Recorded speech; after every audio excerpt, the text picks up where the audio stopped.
Hello mabuhay, welcome back to my Salute house, and this is my new voice from now on, since my original voice Eric no longer has value when it comes to international word terms. Moving on from that, and in this video I will salute on Bombo Radyo Philippines, one of the country's most respected and longest running AM radio networks. And oh boy, this is one of my favorite radio networks ever since childhood, along with RMN, or Radio Mindanao Network, PBN Broadcasting Network, and among others. I know most of my subscribers don't know or heard about it, but I can do this now. So without the delay, let us begin. In 5, 4, 3, 2, 1, go! Oh boy, Bombo Radyo Philippines is one of my most favorite radio networks I have ever engaged in listening to. To me, it is much more than just an AM radio station. It has become one of my most trusted sources of news, weather information, public affairs, and entertaining radio dramas throughout the years. Ever since I first tuned in to DZLG Bombo Radyo Legazpi, which broadcasts on 927 kHz on the AM radio dial, in 2015 using my Fisher-Price radio, back when I was just 8 years old, I found myself becoming more interested in listening every single day. What started as simple curiosity gradually turned into a genuine appreciation for radio broadcasting. Whether it was the latest local and national news, weather updates that were especially important during the typhoon season, informative discussions about current events, or community announcements that affected everyday life, I always felt that there was something worthwhile to learn every time I listened. DZLG serves Albay and nearby provinces with news, public affairs, talk, and radio drama programming in Albayanon and Filipino. One of the things I appreciated most as a child was listening to the weather forecasts.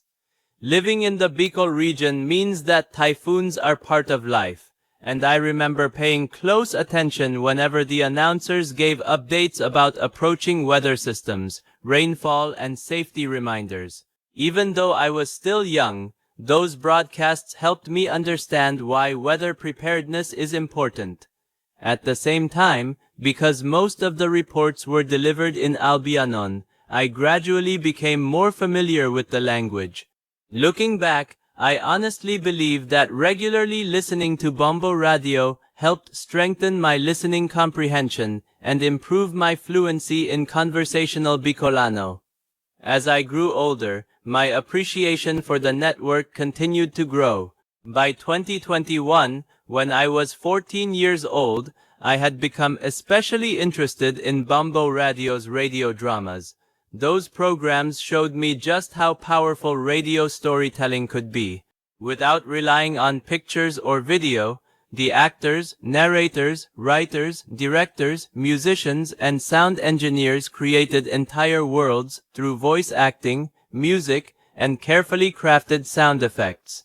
There were episodes that made me laugh because of their light-hearted moments, others that made me cry because of emotional family situations, and many that kept me in suspense until the very end.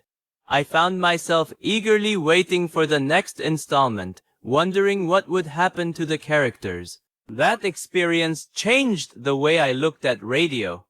Before then, I mainly thought of radio as a source of news and music. However, Bombo Radio showed me that it could also be an outstanding platform for dramatic storytelling. It proved that listeners do not always need visuals to become emotionally invested in a story.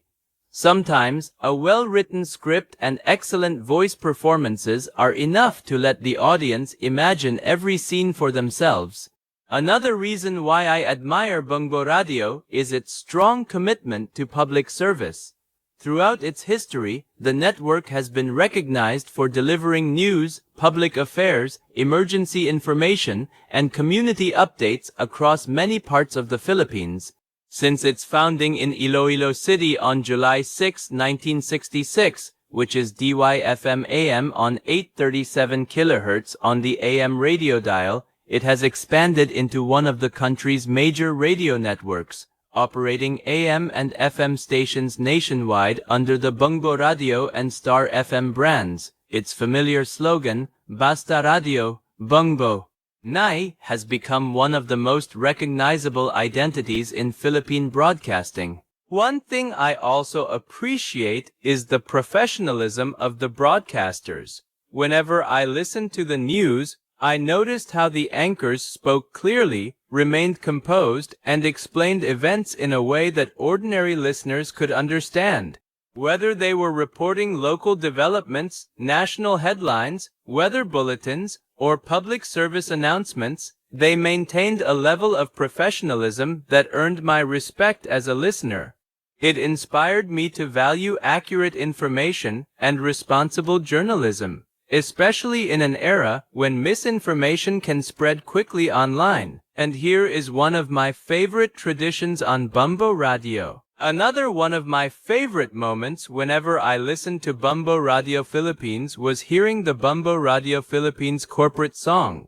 To me, it is one of the most memorable station themes in Philippine radio. Every time I heard it during the station's sign-on sequence to begin the day's broadcast, or around sign-off as part of the station's closing routine, it gave me a sense that another day of informative and meaningful broadcasting was about to begin or had come to a close. While sign-on and sign-off practices vary somewhat among individual Bombo Radio stations, the corporate song has long been associated with the network's broadcast identity and is commonly used as part of those sequences. As a listener, I always felt that the corporate song represented the professionalism and identity of the network. It was more than just a station theme, it symbolized Bombo Radyo's commitment to responsible journalism, public service, and its long tradition of serving Filipino communities.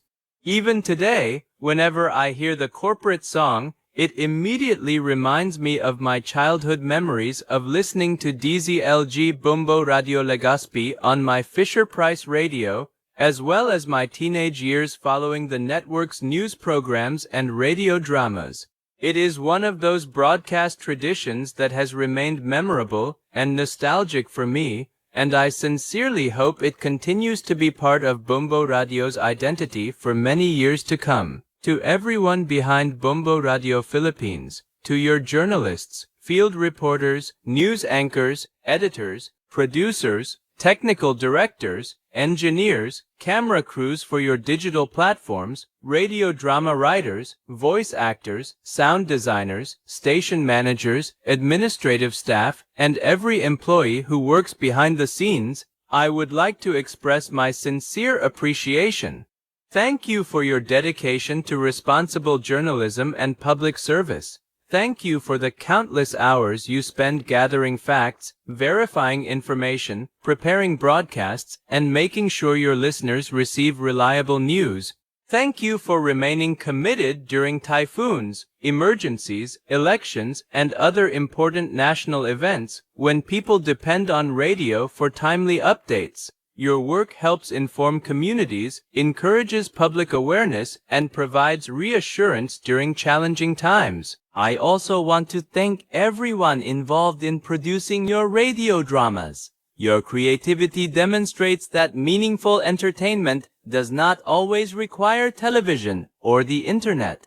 Through excellent storytelling, memorable characters, and emotional performances, you have proven that radio continues to be a unique and powerful medium that can touch people's hearts and imaginations. For me personally, Bombo Radyo Philippines has been much more than a radio network. It has been a trusted companion throughout different stages of my life, from listening to weather forecasts as an 8-year-old child with my Fisher-Price radio, to enjoying emotional radio dramas as a teenager, and to continuing to appreciate the importance of responsible broadcasting today.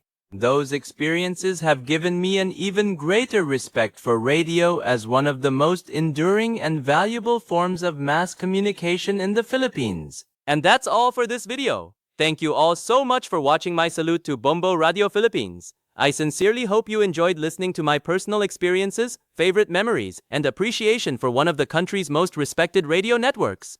If you enjoyed this video, please don't forget to give it a like and subscribe to my channel if you haven't done so already.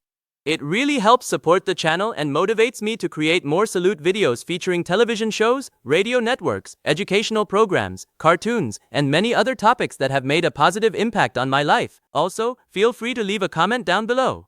I would love to know your thoughts about Bombo Radyo Philippines. What is your favorite Bombo Radio station, radio program, news segment, radio drama, or memorable listening experience? If you grew up listening to Bombo Radio, I'd be happy to read your stories and memories as well. Once again, my heartfelt thanks to everyone behind Bombo Radyo Philippines for your dedication to responsible journalism, reliable news reporting, public service, and quality radio entertainment. Your hard work has informed, educated, and inspired countless Filipinos across the country, and I truly appreciate everything that you continue to do for your listeners. Thank you once again for watching, and I will see you in my next Salute video. Signing off, to God be the glory, always. Be safe in the power of Him, forever. Amen.